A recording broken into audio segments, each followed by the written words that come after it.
Hi everyone. I don't know if you caught our video a few months ago. It was our first ever foray into video, and we were both absolutely bricking it, but we did it, and we had an awful lot of fun actually, didn't we? We really did. Surprisingly fun. Surprisingly fun, yeah. So we've decided to have some more fun and maybe make this a bit of a regular gig if you're very lucky. So today's video, we're going to tackle a topic that we have both heard many, many times over the years from various clients. It's a question that a lot of people do wonder when they come to do a web project, what comes first? Is it the design or is it the copy? And actually, it's a bit of a raw nerve, or can be a raw nerve for creative types, because, and especially if you go in-house, I think, is there's this classic cliched rivalry between designers and copywriters.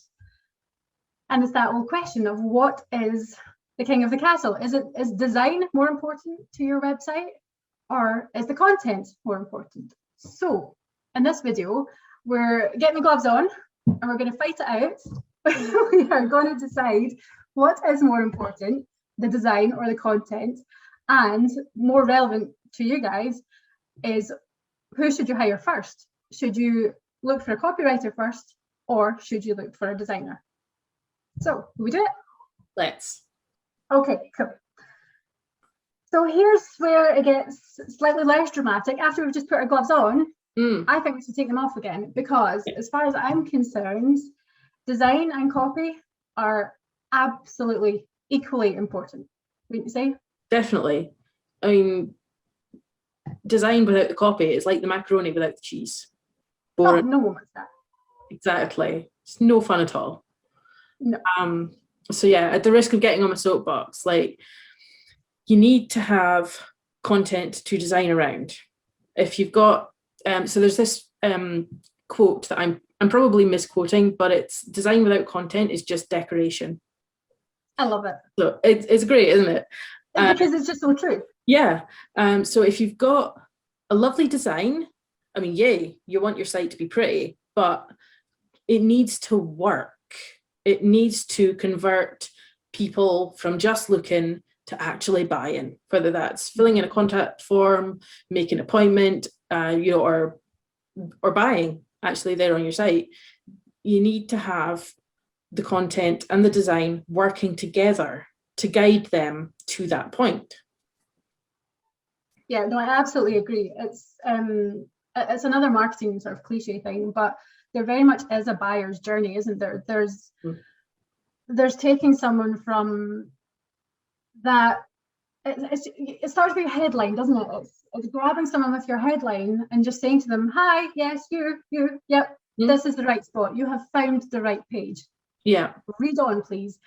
And then the copy will take them on a journey from letting them know they're in the right place to making them understand that you really get what their problems are, to then offering them the solutions, to convincing them that you are the person that actually can help them, to getting them to the point where they actually are ready to click the buy button or the schedule a consultation button or whatever your call to action is.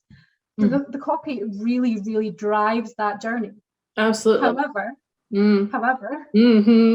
However, it doesn't matter how super sexy your copy is, if the design falls flat, it's not going to work. Absolutely.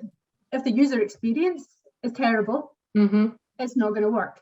Yeah. If they're frustrated because there are a million buttons and they don't know which one to press, it's not going to work. Absolutely. If the copy and the design don't mesh, if they just seem like they aren't part of the same website, it's not going to work. Tones, and it just wouldn't have the same effect. Yeah, exactly. So great copy is important, but without the design, your copy is just going to fall flat. Absolutely, because design is about communicating, and in order to do that, for a website, you need to communicate the information quickly and easily in order to get people to convert. And if you don't have any content, the design has nothing to communicate, and it's, it might be pretty, but it's still going to fail.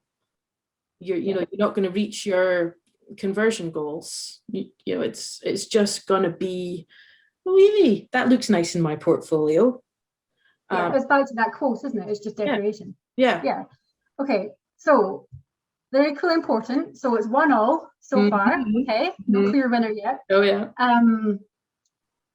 But this is where I might win a little point, because I think there is a hierarchy as such when it comes to starting your project, and I think copy might just win this one.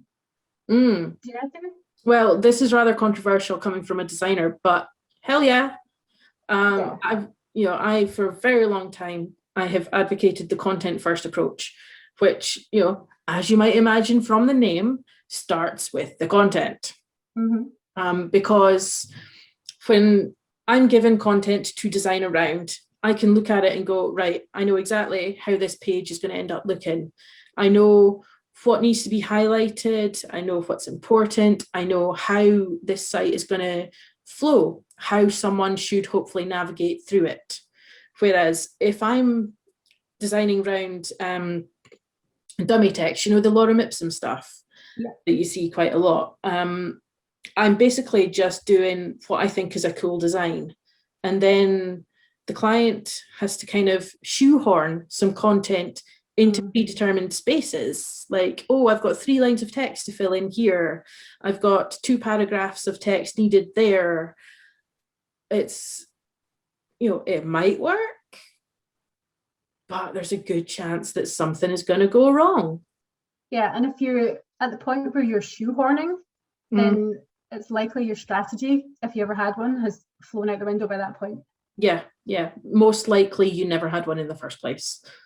That's what I've found. And then, you either have to, I think you'd agree, you'd have to pay your copywriter extra to fit, to make the content fit into this design, or you have to pay your designer extra to make the design change to fit this content that you now have.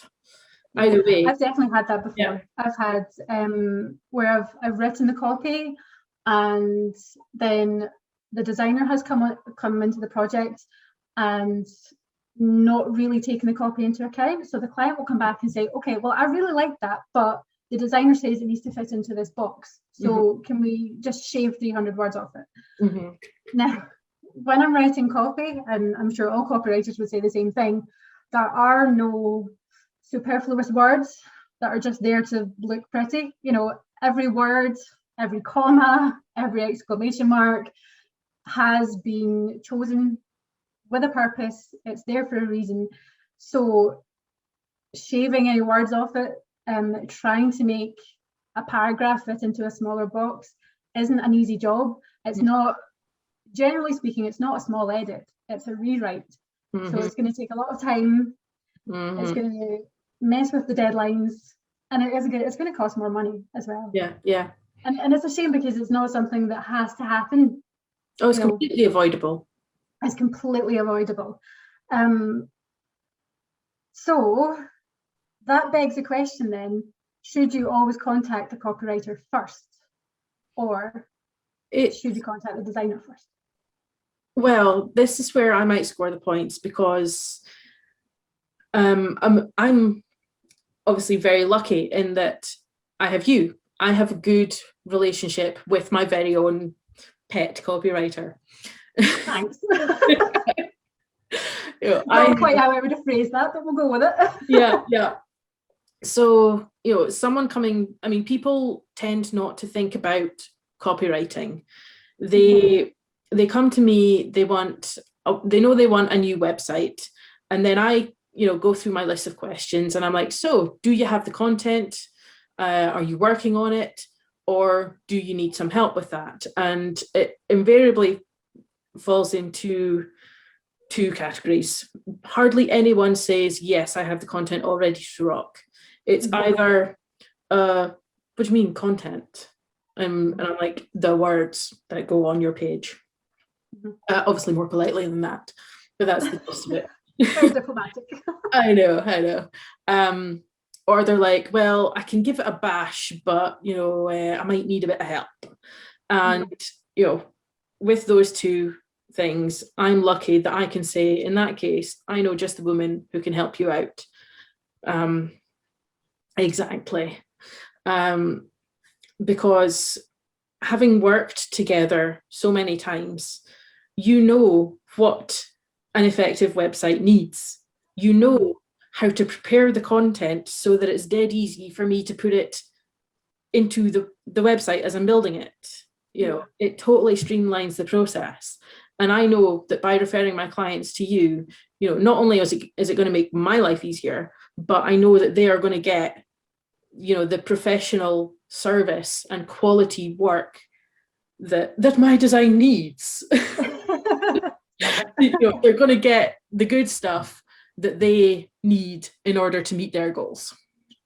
Yeah, and I think from my point of view as well, it means that the work I do is much more effective as well, because I know that well, first of all, while we say that content comes first, often you'll have gone over strategy with the client. I do a lot of strategy. Yeah, so we know which products, for example, or which services we want to highlight on the homepage. Yeah, we kind of have an idea of the buyer's journey, to use that one again. We kind of know where we want them to go. We know what the website has to achieve. Yeah. Which is a really, really great jumping off point for the copy. Yeah. So it gives me somewhere to start with, something to start with. And I know as well when I'm writing it that I can just do my thing and that it's not going to come back to me in 3 weeks saying, can you just shave 300 words off this? You know, I know that you can, whatever I come up with, assuming it fits with the overall strategy that we've agreed, I know that you can make it work. Yeah. I mean, which gives me a lot of freedom in my writing. Yeah, usually when I get the content from you, I just open up the file and, you know, things start falling into place. I can see, all right, here's a section there. I'm going to need to find an image for that. Here's something that needs to be highlighted. I kind of start designing it in my head as soon as I look at the content, which, it's a lot harder when it's either written by the client or by another copywriter. Yeah, I think that probably is because we worked together for so many years, because I often find when I'm writing, I sort of have an idea of, oh, I think I can see how this could work design-wise. I'm not a designer. I can't do what you do. Yeah. But I think because we have done so many projects together that I can kind of think about, you know, how I do what I do. Yeah, exactly. Which I think brings us really to our main point is, let's just take the gloves off altogether. Let's ditch the rivalry. Yeah, because it's not about you winning or me winning. It's about us winning by working together, right? Well, it's about the client winning. Let's get cheesy about it now. Well, yeah.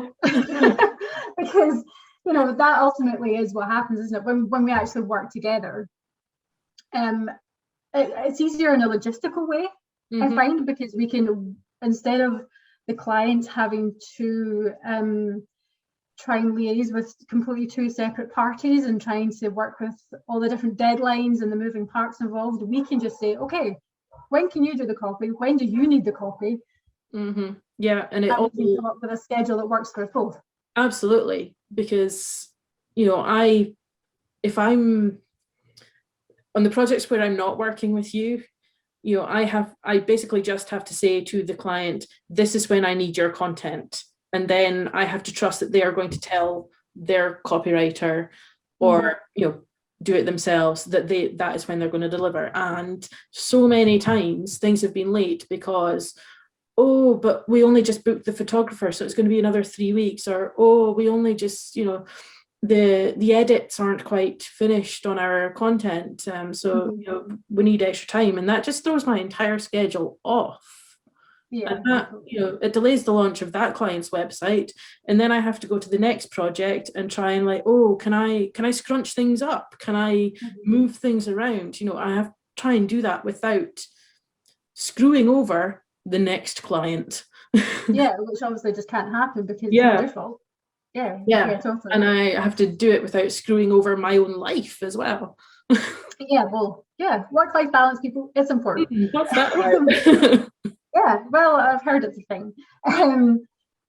but that really is the crux of it, isn't it? When your designer and your copywriter are working together, there are the logistical things that are so much easier, like the deadlines. So much easier, yeah. There's the fact that you have two creative heads to put together to talk about concepts, to talk about strategy, and all of the kind of bigger picture stuff that is actually really, really important. Yeah. Because neither design nor copy works unless you have the overall strategy sort of nailed in the first place, really. Absolutely. Yeah. And it's so much easier when you form that team. Yeah. Oh, it very much is. I think the smoothest projects that I ever work on are the ones that we work on together, and it is precisely for that reason. Yeah. Because the process is just because we can collaborate from the very, very beginning of a project to make sure that we're both on the same page, and it's the right page for the client, most importantly. Yeah. So we've answered the question. We have, yeah. We have. Yes. Yeah. You don't have to think about copy first or design first. It's a team. It's the dream team. Oh my goodness, we are so freaking cheesy. Love it. Cheese alert. I know. So if all that rambling has you convinced that we actually are the dream team to work on your website, and we really are, by the way, give Fee a shout. She will talk you through which branding package will be the best fit for you, and be sure to let her know that you need content as well, and then she can give me a shout and bring me on board. So if you want to get in touch with Fee, you will find all the details down there that you need to contact her.